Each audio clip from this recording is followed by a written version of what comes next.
name is Aziz Jaden M. Diaz and my school is USPF, University of Southern Philippines. I'm from Region 7 and I am 9 years old. Aziz, how do you feel that you won 5 gold medals in this Palarong Pambansa? I feel happy and I want to say that I want to be the next Olympic. As Olympian. How did you prepare for the Palaro?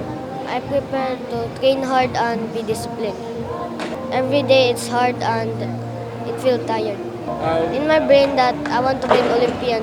The Olympian don't give up fast.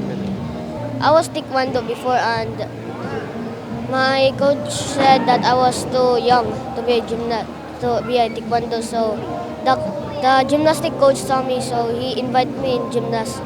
So that's the part where I begin gymnast. When was this? Huh? When? When I was 5 years old in Katbalogan. Balogan. How did you fall in love with gymnastics? I fall in love because I was good at gymnast, and my mom said to continue gymnast because that's the sport that you're good at. Okay. You mentioned that you want to be an Olympian. What do you think do you need to do to reach that dream?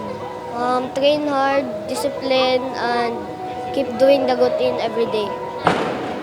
What's the good deed?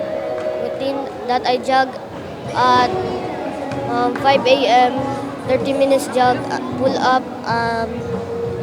I do legs, arms, and core every day, and go to school, and training, and sleep. Who's your idol in gymnastics? Carlos Yolo. Why Carlos Yulo? Because Carlos Yolo is the one who won in Olympics. When he won in the Olympics,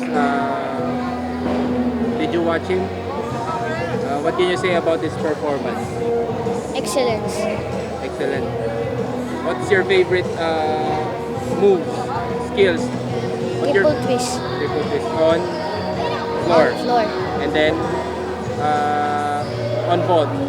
Uchinko double pike. What's your message to Kuya Kaloy if he's watching this? You have to keep on doing and get more gold medals and be disciplined. Thank you for my family that supported me and my dad who trained me every day. Is your dad your coach? In morning. Morning. How are you gonna celebrate your victory here in the Palaro? I'm gonna swim in a pool.